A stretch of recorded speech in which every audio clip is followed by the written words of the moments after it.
Hello, this is Mark from Works. As you can see, I am in my study today and I'm going to do a little introduction to narcissism.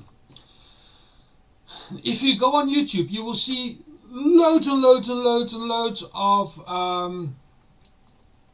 videos, playlists, and people who talk about narcissistic personality disorder, the effects of narcissism, how to identify a narc and all this kind of stuff. So, but for this channel, Works, I'm going to do a little introduction about narcissism and how you can identify it.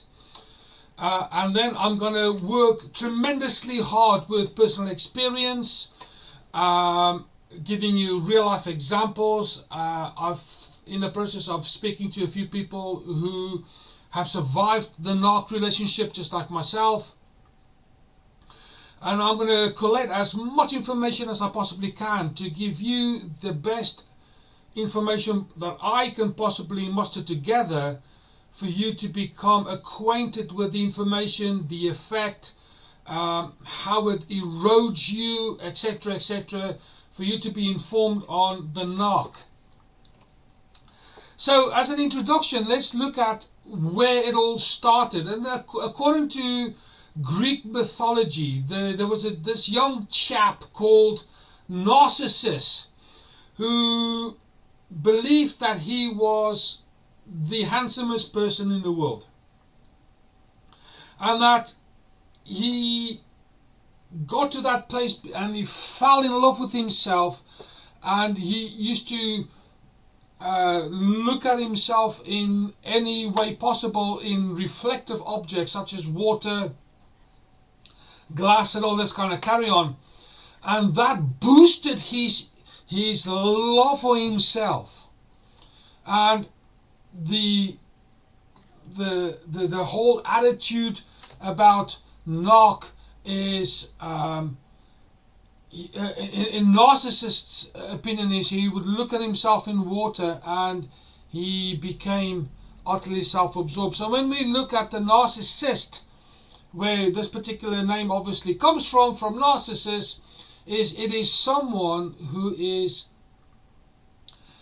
in love with themselves beyond the normal means. You can look at it from another point of view. It is people who has got a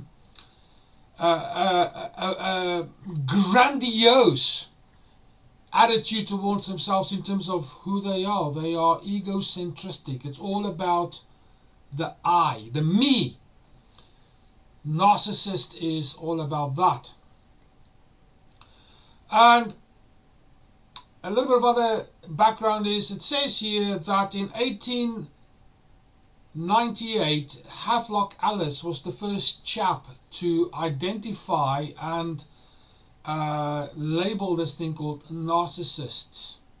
Okay, a little bit of background. I'm just reading off Wikipedia at this particular point in time, just to make sure I get my facts right. So go check it out. Narcissism on Wikipedia. Now I understand that Wikipedia might not at all times be the most accurate source of information, but I thought I'll use that as a starting point just to get a little bit of background. So when you deal with narcissists, you are dealing with someone that's got a inflated image of themselves. It makes me wonder, the idea of taking selfies and posting it everywhere for the whole world to see. I wonder if it is the same attitude that Narcissus had back in the day when this story supposedly originated, and in modern times it is reflected with the mobile phone or cell phone, depending on where you are. Look at me, how good looking I am kind of attitude. The grandiose, inflated self-image. So what I'm going to do from here, I'm going to cut this one down at this point, and I'm going to do my research based on my own experience. I'm going to read what other people say on the internet. I'm going to make you aware of all of that, but at the same time I'm going to encourage you to look at other playlists as well on YouTube, because there's lots and lots. And in my opinion, from what I can see, is the narcissistic personality disorder is something that is becoming more and more relevant. It's becoming more and more exposed, particularly in lockdown, because of people being in a confined area. And if you've got any experience in the same manner as I have, how limiting is that? But for now, that's all I want to say is it's a Greek mythology kind of story.